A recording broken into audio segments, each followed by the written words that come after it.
crash on the front straightaway. Looks like Connor Daly and I believe Joseph Newgarden. For us in IndyCar racing, racing in general, it's great to have a safety team that's full-time every racetrack you go to. When you drive in the Verizon IndyCar Series, you have the Helmatro safety crew with you. We start in January of the year to train our guys on different scenarios that may come up. Within those scenarios, we have what we call our response protocols. So we have a paramedic that's assigned to going straight to the driver. We have 2 firefighters. One comes off with a fire can immediately.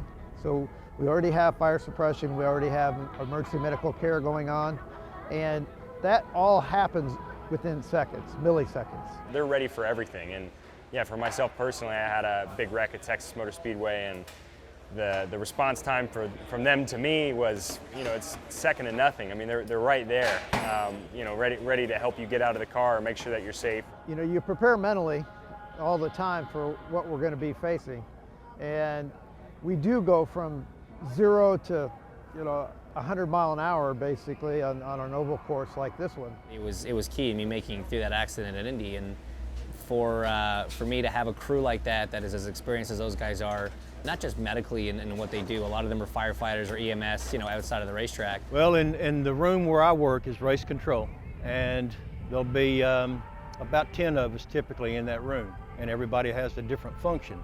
And my particular function is to dispatch the emergency equipment from their station, their position on the racetrack, to the incident. We see it, we call yellow. In our room, it's called yellow, yellow, yellow, 3 times, which gives everybody the same alert. All the trucks will respond. We'll have one truck that immediately goes to the car to assess driver condition and entrapment and fire. And then another truck will come in to back them up, and then another truck will go to the point of impact. The wall and something needs to be done, then you need to be transported to the hospital or you need to be extracted from the car. Having people like the Helmatro safety team is critical within those moments. You always have to prepare for that. And for me personally, I would wish more racing series adopted something like the Helmatro safety team. I mean, it's one of the things that we try and tout as a really cool thing that we have in the IndyCar series. If you have a small track and their budgets aren't very big, but you can get a group of guys that are consistent. Get a leader to those group of guys that's interested in being a leader, a crew leader, whether you want to call him a chief, a captain, a lieutenant, or just a crew leader, whatever that may be. If they don't have a traveling safety team or they don't have something like that, they could still have some standards, and they could still have some basic protocols that they could give to the local folks and just give them a little training on maybe the anatomy of the cars, what they've told the drivers to do, what they should expect the drivers to do.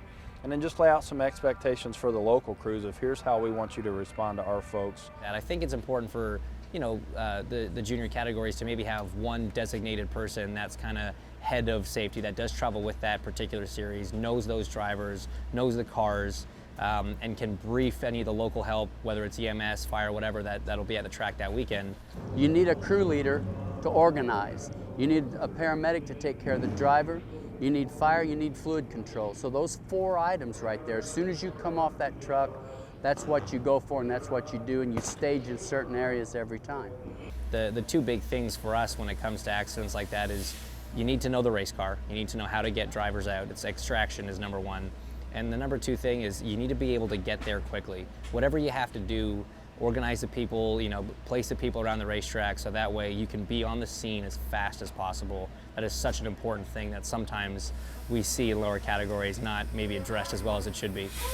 One thing they can do as far as safety is probably some education to their drivers. You'll see a lot of drivers get in an accident in a smaller series and they'll jump out of the car and maybe get on the track where you still have traffic, or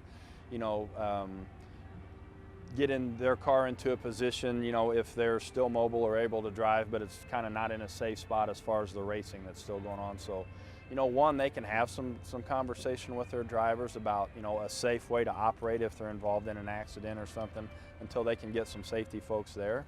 Not every series in the world can boast that. We have the same guys that are traveling with us each and every event. It's not their full-time job. A lot of those guys are firefighters or doing another job, but they're full-time with us when we are racing. And to have the response of them, to have their expertise, to have their dedication, you don't get that everywhere you go racing. You got to love it. I mean, because there is downtime, just like there is at a fire station.